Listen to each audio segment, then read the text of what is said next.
Negotiators from the United States and Mexico are expected to talk more about immigration today, trying to find an answer before Monday's tariff deadline. So what are the chances for a deal before the weekend is up? And what might that deal actually look like? Joining us now is Carlos Pascual. He is former U.S. ambassador to Mexico from 2009 to 2011. He is one of 7 former ambassadors who wrote a CNBC.com editorial on Wednesday warning that the tariffs on Mexico would hamper its ability to deal with migration. Sir, thank you for being here, Mr. Ambassador. What do you think the chances are that we'll see these tariffs actually go on Monday? Thanks very much for having me. The encouraging thing is that they're still in discussions and negotiations.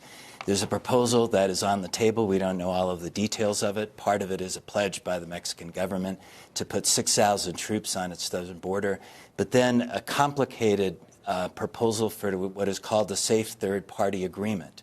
And in that agreement, it would involve that migrants from El Salvador and Honduras would have to seek refuge and asylum in Guatemala. Migrants out of Guatemala would have to seek refuge in in Mexico, and that those who then come to the United States would have to be returned to the safe third country, the country where they were designated to seek asylum.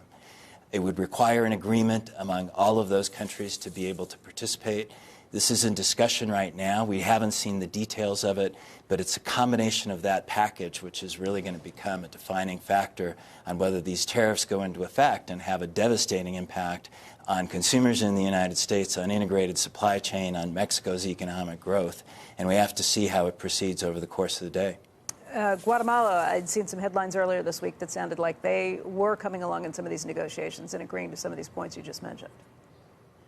There have been discussions with Guatemala. One of the factors is that all of these countries, El Salvador, Honduras, Guatemala, Mexico, and the United States, are going to have to negotiate that into an agreement, how it's going to function and work. But it's an extraordinary step, and it would place a significant burden on Mexico. As you might imagine, the intent of many of these migrants may actually become to go to Mexico instead of the United States. The deportation from the United States would essentially be to the appropriate third party. So it would go, those migrants would be going back to Guatemala or Honduras or El Salvador.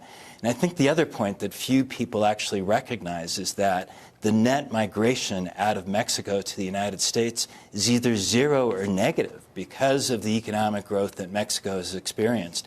Over the past 2 decades, over the period of NAFTA, more Mexicans have actually returned back to Mexico from the United States than are going from Mexico to the United States. But you are so this migration issue is really... I mean, the migration issue is a huge one when you look at countries from El Salvador, Honduras, Guatemala right now. What created that problem? How do we fix it? There are a couple of things that created that problem. One is fundamentally what's happening in those countries. The violence, the cartels, the drugs, the gangs that have been faced there, and the threats that have been presented to people's lives. So people are fleeing for their lives, and they're trying to seek some form of safe and secure life into the future. And so one has to recognize that eventually there are investments that are going to have to be made into Central America, not just on economic growth, but on the rule of law, because people want to live safely. The other piece of it is that there's going to have to be an investment on Mexico's side on increased migration enforcement. They've indicated that they're willing to add 6,000 additional troops. There are measures that they've been taking in the past few months to increase the number of migrants that they're deporting, but that's going to have to become a major factor as well. And then in the end, the United States and Mexico and all of these countries are going to have to look at this as a partnership, because it isn't going to just be resolved by one country alone. And the issue of drug demand in the United States is going to have to play into the